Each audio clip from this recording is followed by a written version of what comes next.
Assalamualaikum warahmatullahi wabarakatuh. Alhamdulillahirabbil alamin. Wassalatu wassalamu ala sayyidil anbiya wal mursalin habibina wa syafi'ina Muhammadin wa ala alihi wa sahbihi wa man tabi'ahum bi ihsanin ila yaumiddin. Amma ba'd. Ikhwani fillah rahmatullahi alaikum. Peserta kuliah Ulumul Quran yang berbahagia. Mari kita mulai kuliah kita dengan bersama-sama membaca basmalah. Bismillahirrahmanirrahim. Pada pertemuan kali ini kita akan membahas satu topik yang unik, yaitu Nahjul Quran fi Dakwah. Manhaj Al-Quran di dalam dakwah. Atau dengan bahasa yang lain, metode Al-Quran dalam dakwah. Metode dakwah Al-Quran.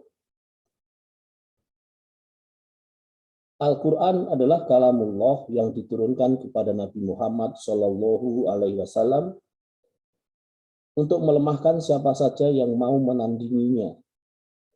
Membacanya merupakan ibadah.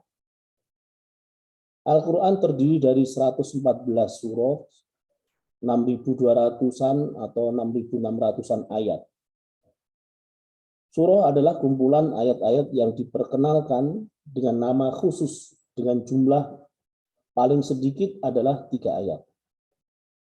Ayat adalah akumulasi kalimat yang unik, di mana satu dengan yang lain saling terpisah, terkadang bahkan hanya terdiri dari satu kata saja. Misal di Quran surah Ar-Rahman ayat 64. Di antaranya turun sebelum hijrah, dan di antaranya juga turun setelah hijrah. Al-Quran yang turun sebelum hijrah disebut Makkiyah, dan yang turun setelah hijrah disebut Madaniyah. Para ulama telah membahas ribuan tema tentang Al-Quran, ilmu pengetahuan yang terkandung dalam Al-Quran, aspek hukumnya, bahasanya, kisah-kisahnya, asbabun nuzul, qiraah, dan sebagainya. Namun belum ada yang mengungkapkan sirah Rasulullah SAW dengan pemahaman tasyri'i melalui turunnya Al-Quran ini.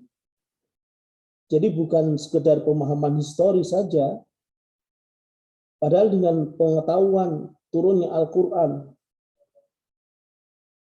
berikut pemahaman asbabun nuzulnya yang lengkap, bisa mengantarkan kita juga mengetahui metode dakwah Al-Quran.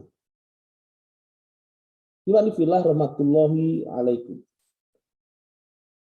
Kalau kita mengungkap sirah Rasulullah SAW dengan pemahaman tasyrik, dengan pemahaman yang disesuaikan dengan turunnya Al-Quran, ayat demi ayat, surah demi surah, maka kita bisa mengetahui bahwa ada periode Mekah dan ada periode Madinah.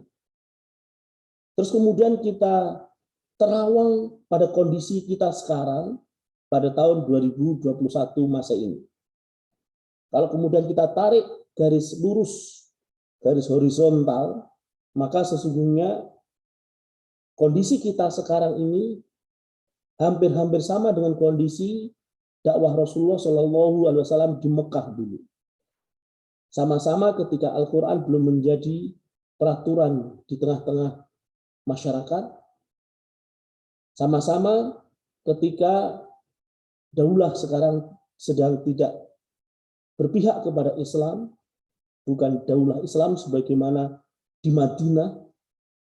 Meskipun kita sadari bahwa Al-Quran sudah turun sempurna, 30 juz sudah turun pada masa Rasulullah SAW berdakwah di Mekah hingga ke Madinah sampai Rasulullah wafat, dan sekarang tidak akan turun lagi Al-Quran baru. Al-Qurannya sama. Ikhwani fillah rahmatullahi alaikum. Kalau kita cermati pula sebab-sebab ketidakmungkinan menyatunya kelompok, organisasi, jamaah, atau partai Islam, karena paling tidak ada 3 poin. Pertama, adanya nas-nas yang mengandung lebih dari satu makna. Kedua, adanya perbedaan potensi sumber daya manusia. Ketiga, perbedaan memahami sirah Rasulullah Shallallahu Alaihi Wasallam. Kita tahu nas-nas yang mengandung lebih dari satu makna itu otomatis akan mengundang perbedaan. Kalau kita lihat nas-nas itu ada yang sumber dan maknanya qot'i, ada yang sumber dan maknanya zoni, ada yang sumbernya zoni maknanya qot'i, ada yang sumbernya qot'i maknanya zoni. Kalau kita lihat perbedaan potensi sumber daya manusia, perbedaan kecerdasan, perbedaan kemampuan jasmani, dan perbedaan informasi awal atau ilmu yang dimiliki oleh para sahabat. Tentu sahabat yang paling dekat dengan Rasulullah, yang hidupnya sehari-hari di sekeliling Rasulullah, memiliki informasi lebih banyak tentang Rasulullah dibanding dengan sahabat yang hidupnya jauh dari Rasulullah Shallallahu Alaihi Wasallam. Imani fillah rahmatullahi alaikum. Kalau kita potret secara utuh wahyu turun dengan tahapan dakwahnya, maka kita tahu periode Mekah ada 86 surah turun, di periode Madinah ada 28 surah turun. Sejak Rasulullah Shallallahu Alaihi Wasallam menerima wahyu pertama kali di Gua Hira, surah Al-Alaq ayat 1-5, Rasulullah kemudian menggalang para sahabat dekatnya untuk dibina, untuk ditaskif, untuk diedukasi, membentuk kepribadian Islam, membentuk kekuatan sahabat-sahabat yang memiliki pemikiran Islam, akidahnya Islam, nafsiyahnya Islam. Sampai kemudian sahabat-sahabat, sekelompok sahabat ini melakukan interaksi di tengah-tengah masyarakat, tafa'ul ma'al ummah, mendakwahkan Islam secara jamaah.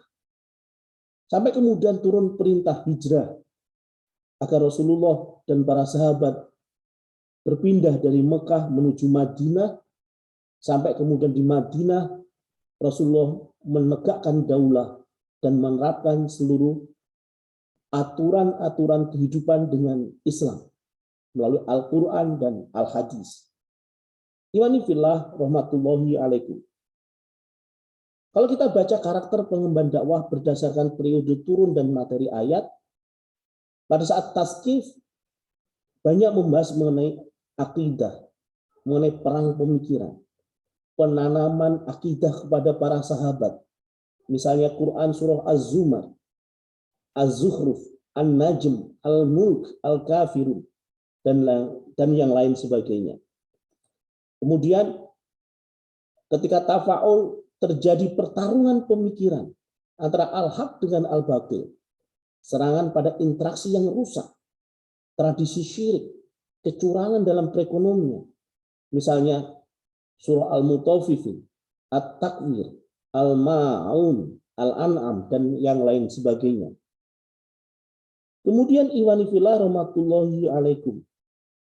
Perjuangan politik juga dilakukan oleh Rasulullah, mengungkap konspirasi penguasa zalim, dibuktikan dengan adanya surah Al-Lahab, Al-Qalam, At-Tariq, Ar-Rum, yang surah-surah ini berbicara tentang kasful khutat, membongkar konspirasi, membongkar kekuasaan penguasa zalim yang mereka mengatur urusan umat tidak dengan Islam.